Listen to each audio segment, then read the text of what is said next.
దేవుడు ఒక వాగ్దానం చేశాడు, మర్చిపోవద్దు. దేవుడు ఒక మాట ఇచ్చాడు, నా నిమిత్తము తల్లినైనను, తండ్రినైనను, అన్నదమ్ములనైనను, ఎండ్లనైనను, భూములనైనను, భార్యనైనను, పిల్లలనైనను తన ప్రాణముతో సహా ద్వేషించని వాడు నాకు పాత్రుడు.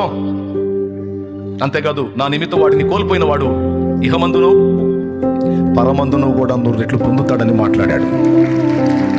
ఈరోజు సమాజంలో కొంతమంది పొందుతున్నటువంటి వాటిని చూసి నువ్వు దిగులు పడి ఉండొచ్చు.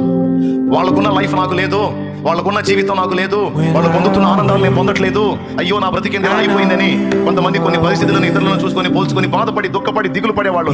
నీకు నా దేవుని వాక్యం చెప్తున్న మాట ఏంటంటే, ఇక్కడ ఉన్న జీవితం అల్ప జీవితం, నా చిత్తమైతే నీకు ఇందులో ఇస్తాను, ఇక్కడ మిస్ అయితే నీకు అక్కడ నేను 100 రెట్లు ఇస్తాను. నువ్వు ఏదేది నేను కోల్పోయానన్నావో, ఏదేది మిస్ అయ్యానన్నావో, ఏదేది నేను నష్టపోయానన్నావో, అది కూడా నా నిమిత్తం. నువ్వు మిస్ అయిన వాడు అన్నిటి నేను 100 రెట్లు మళ్ళీ ఇస్తానని నా దేవుడు మాట్లాడుతున్నాడు. అది పరలోకంలో ఇస్తాడా, ఇక్కడ ఇస్తాడంటే 2 చోట్ల అన్నాడు ఆయన. ఒకవేళ ఇక్కడ ఇవ్వలేదు అనుకో, పరలోకంలో 1000 రెట్లు ఇస్తాడు. కాదని ఎవరు చెప్పగలరు? ఎందుకంటే మనకి ఇక్కడ పర్మనెంట్ లైఫ్ కాదు కదా, టెంపరీ లైఫ్. ఒక రోజు వస్తుంది, ఆ శాశ్వత జీవంలోనికి ప్రవేశించినప్పుడు అప్పుడు అడుగుతాడు, నువ్వు నేను ఫలానాది పొందలేదు, ఇది అనుభవించలేదు, అది అనుభవించలేదు అన్నావుగా, ఇదిగో ఇక్కడ అనుభవించు అంటే ఆనాడు నువ్వే ఏమంటావు తెలుసా? అదంతా అల్ప శరీరంలో ఉండి, ఆ పాప శరీరంలో ఉండి ఆ వాంఛన పెట్టాలనుకున్నాను, కానీ అదంతా పెంట బ్రహ్మ నాకెందుకంటావు?